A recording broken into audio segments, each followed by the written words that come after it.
Vay Kaça arkadaş. kaçsın sen ya? Dominik'te bir asker. Vay be. Hayırlı tezkereler. Yani.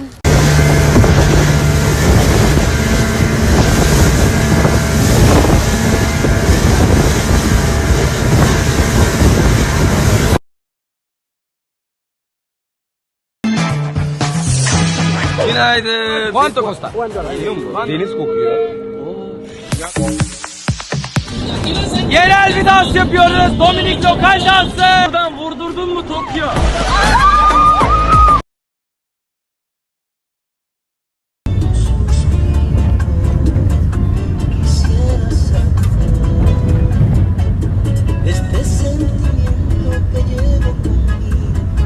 Ne haber kanka?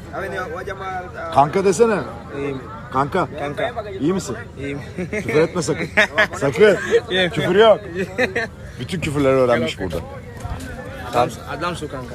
Vay adam.